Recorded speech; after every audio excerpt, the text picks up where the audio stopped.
The tourism strategy aims to deal with separate aspects of business climate, institutional reforms and cross-cutting issues which requires intersectoral coordination with key private and public institutions. Ways on how to attract and increase tourist arrivals from 1,027,000 visitors recorded in 2013 to the target of 1,500,000 also forms part of the investment strategy, along with the development of market-driven tourism products. These include upgrading existing tourism establishments, strengthen presence in new tourism markets, and an overall private sector profitability and investment. In as much as we want to have tourists here, we want to have the yield from tourism per arrival and also tourism receipts.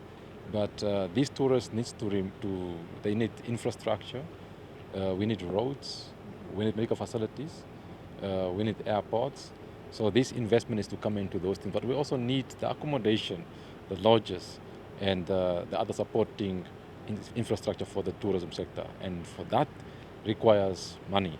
Under the tourism investment strategy, a specific incentive is also proposed, which will cover not only larger companies and SME tourism investment, but also subsectors that of coastal, aviation, as well as joint venture tourism in communal areas. Of course, this will also require evaluation and monitoring, as well as indicative funding. The indicative cost estimate for investment for the subsectors under the strategy amounts to over 800 million Namibia dollars, with the assumption that 60% of that amount would come from government and the rest from the private sector and external donors. Economic incentive package, on the other hand, is mainly centered on shoring up for the support for SMEs to foster deep linkages between all economic sectors and provide tangible support for rural tourism and communal conservancies. If you look at the cruise line industry, to have a cruise, we're talking about in the region of 20 billion. So obviously that means there must be a private sector member, a public sector member. Convention center may have to go the same way. And then if you look at, say, the dry ports, maybe they come from the budgets of the local authorities, and this can be rendered out to a private person to operate. And so that's how we then get returned back. And so it is actually taking each of these ventures on a case-by-case basis, and the partners sit down and they negotiate the terms of how these deals will be made. In the communal conservancies, there is room for development there.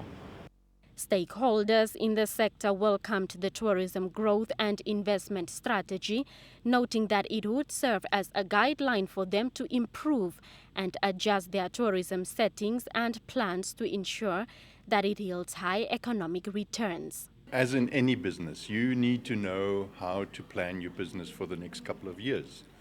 And actually, we are very happy that this happens on a government level now, because in the recent years we felt a little bit left alone, and now we see there is really action, there is something happening here to ensure that policies and strategies are in place so that they give us guidance to develop our own businesses. It came at the right time as we are trying to now, at the last stage, look for loopholes that are actually things that are not actually covered within the strategy that we can include. So at the moment, it's at the right time, and I think it will do good for the Namibian economy.